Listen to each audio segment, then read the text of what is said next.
Oke, kita akan bedah sebuah kisah yang luar biasa banget tentang seorang pria yang buta sejak lahir lalu disembuhkan. Nah, harusnya kan ini jadi kabar gembira ya. Tapi mujizat ini justru memicu konflik yang sengit dan yang paling penting, ngebalikin pemahaman kita soal siapa sih yang sebenarnya bisa melihat.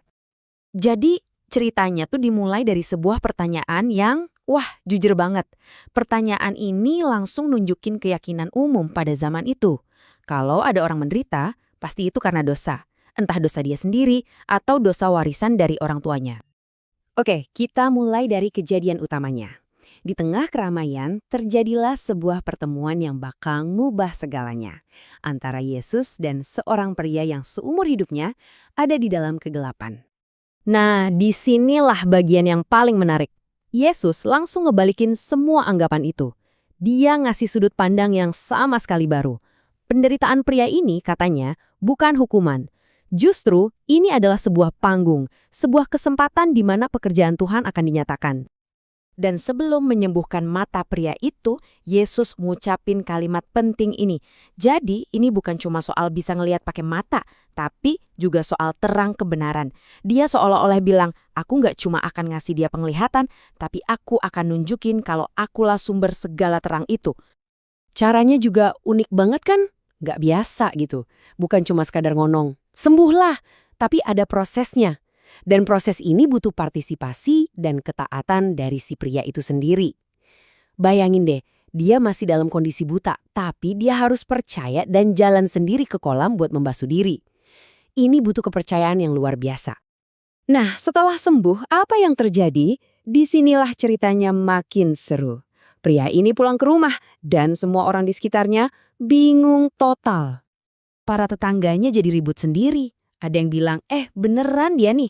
Ada yang nggak percaya. Ah, mirip doang kali. Sampai akhirnya si pria ini harus negasin sendiri. Iya, ini aku. Identitasnya dia tiba-tiba jadi bahan perdebatan sengit. Dan situasinya cepet banget jadi panas. Kenapa? Karena para pemuka agama setempat, kaum Farisi, mulai turun tangan. Mereka nggak seneng dengan kejadian ini dan langsung meluncurkan investigasi resmi. Nah, ini dia nih inti masalahnya. Yang mereka permasalahin bukan soal wow orang buta bisa melek lagi luar biasa. Bukan. Masalah utamanya adalah mujizat itu dilakuin di hari Sabat. Buat mereka, ngelanggar aturan hari istirahat itu lebih parah daripada hidup seseorang yang diubah jadi lebih baik. Proses interogasinya ini kayak drama bersambung deh. Ada beberapa babak. Dan tekanannya makin lama makin berat. Bukan cuma buat si pria yang baru sembuh itu, tapi juga buat keluarganya yang jadi ikut terseret.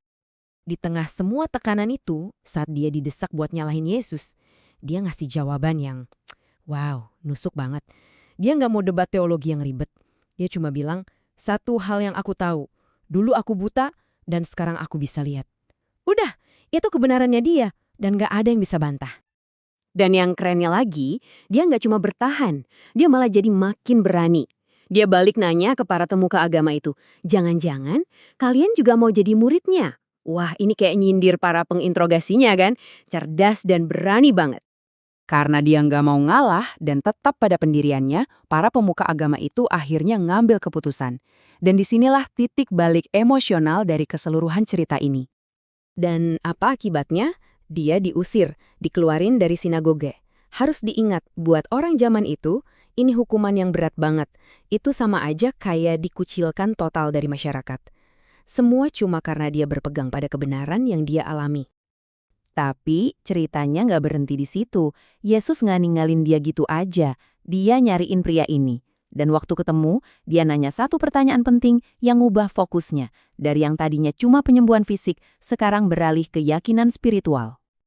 Dan di momen inilah, pria yang tadinya cuma dapat penglihatan fisik, sekarang nunjukin kalau dia juga dapat penglihatan rohani. Perjalanannya dari gelap ke terang, akhirnya lengkap. Dia nggak cuma melihat dunia, tapi dia juga melihat kebenaran. Nah, ini ngebawa kita ke kesimpulan yang benar-benar ngebalikin semuanya. Seluruh tema soal siapa yang bisa melihat dan siapa yang buta jadi jungkir balik di sini.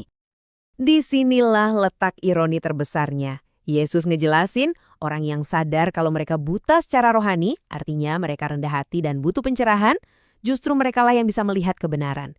Sebaliknya, orang-orang yang sombong, yang ngerasa udah paling melihat dan tahu segalanya, ya mereka itulah yang sebenarnya tetap buta dalam dosa mereka. Kisah ini pada akhirnya ninggalin kita dengan satu pertanyaan buat direnungin. Pertanyaan buat kita semua, dalam hidup ini, apakah kita cuma ngelihat fakta di permukaan aja, atau kita benar-benar berusaha ngertiin kebenaran yang lebih dalam di baliknya?